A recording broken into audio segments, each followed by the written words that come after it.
श्यामपुर गांव में राजू और किशन नाम के दो किसान रहते थे। दोनों ही अच्छे मित्र थे। दोनों ही फसल बोते, लेकिन किशन के मुकाबले राजू की फसल दो गुना होती थी। तुम्हारे मित्र राजू की फसल हमारी फसल से बहुत अधिक होती है। आप खेत में काम कम करते हो क्या? भाग्यवान, जितना होता है उतना काम मैं करता हूँ, लेकिन क्या करूँ, फसल इतनी ही हो पाती है।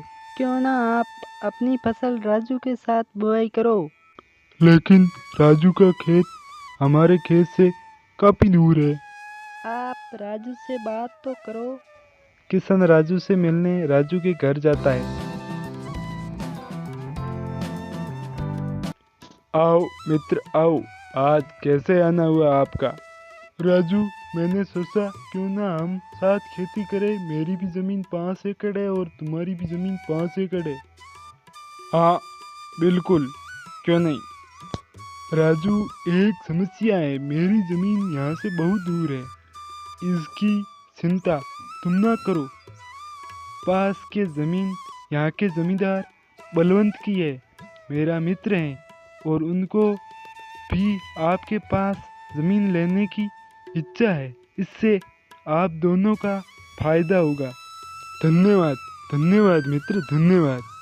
इस प्रकार किशन और राजू साथ खेती करनी शुरू कर देते हैं।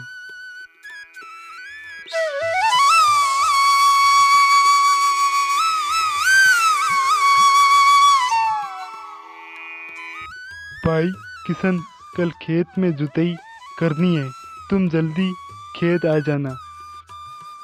राजू अपने घर की ओर चल देता है।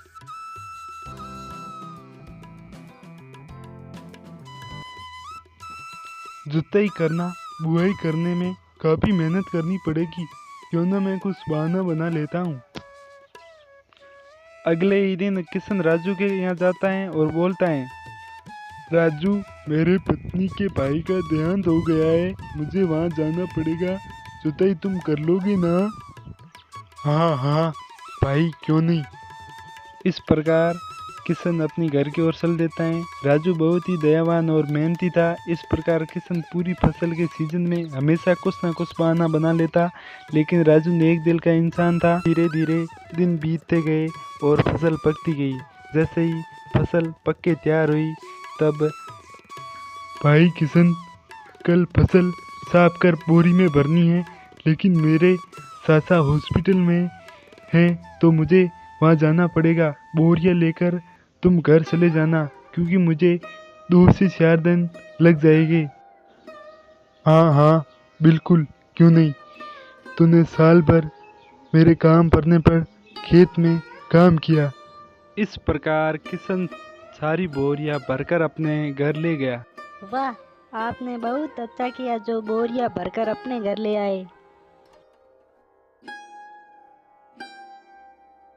किशन भाई, चलो आज बोरियां बाजार में बेचते हैं। क्या बताऊं राजू भाई, बोरियां कल कोई चोर आया लेकर चला गया। राजू ये बात सुनकर बहुत ही दुखी हो गया, पर करे तो भी क्या करे। किशन जो मित्र ठहरा, देखो भाग्यवान, मेरा कितना दिमाग है। सांप भी मर गया, लाठी भी नहीं टूटी, अर्थात मेहनत भी नहीं करनी पड़ी और सारी फसल हमारी हो गई। राजू ने ये बात अपनी पत्नी को सुनाई तो पत्नी भी विश्वास नहीं कर पाई। मुझे तो लगता है तुम्हारे मित्र ने तुम्हारे साथ कोई बड़ा धोखा किया है। नहीं नहीं, वो ऐसा नहीं कर सकता। तो तुम अब क्या करोगे? अभी सब्जियों का समय है, सब्जियों के लिए पुरानी जमीन में बुआई करूंगा। इस प्रकार राजू धीरे धीरे सब्जियों के लिए खुदाई शुरू कर देता है। जैसे ही कुछ गहराई में खुदाई की, राजू को एक सोने से भरा हुआ संदूक मिला। ये देखकर राजू आश्चर्यचकित रह जाता है। यह सारी बात घर आके अपनी पत्नी को बताई तो दोनों ही बहुत ही खुश हुए। उधर किशन के घर में आग लगी, जिससे फसल और सारी संपत्ति जलकर नष्ट हो गई। इस कहानी से हमें ये सीख मिलती है, मेहनत का फल मिल ही जाता है, लेकिन छल से कमाया हुआ एक भी रुपया नहीं रहता है।